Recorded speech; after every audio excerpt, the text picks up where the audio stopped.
বন্যা দুর্গত ফেনী জেলার বেশিরভাগ এলাকা চরম ক্ষতিগ্রস্ত। সড়ক যোগাযোগও প্রায় বিচ্ছিন্ন।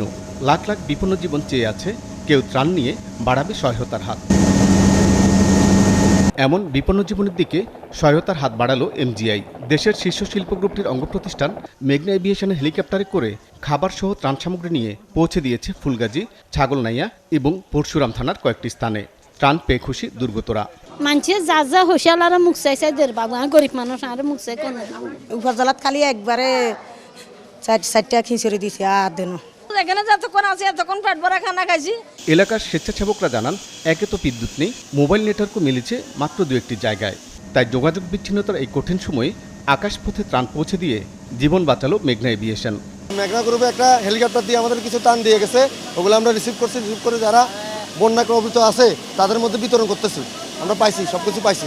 আমার অ্যারাউন্ড ফুলগাজী, অনলি ফুলগাজী সদর ছাড়া বাকি সব জায়গাতে হচ্ছে পানি দ্বারা একেবারে তলিয়ে যায়। যে মেঘনা গ্রুপের এভিয়েশন এয়ারক্রাফট হচ্ছে যে যায় আমাদেরকে, এবং কি আমাদের রবির একজন এমপ্লয়ি যায় গিয়ে আমাদেরকে উদ্ধার করে নিয়ে আসে। ফেনী শহর থেকে শুরু করে এই অঞ্চল সম্পূর্ণটা পানির নিচে তলিয়ে গেছে।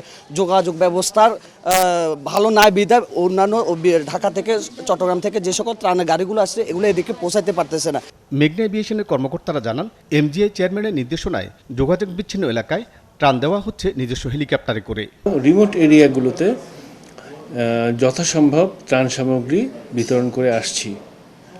এছাড়াও আমরা পাশাপাশি যে সকল ওইসব এলাকাতে যেসব বয়োবৃদ্ধ বা অসুস্থ ব্যক্তি আছে তাদের অনেককে আমরা রিকভারি করে ঢাকায় নিয়ে আসতে সক্ষম হয়েছি, এবং আমাদের এই কার্যক্রম চালু থাকবে। এমজিআই কর্তৃপক্ষ জানায়, স্থলপথে যোগাযোগ করা যায় এমন দুর্গত এলাকায় জেলা প্রশাসকের মাধ্যমে কয়েকদিন ধরে আরও বেশি পরিমাণে ত্রাণ বিতরণ করা হচ্ছে এবং এটি চলমান থাকবে। জাহিদুল ইসলাম, ৭১, ঢাকা।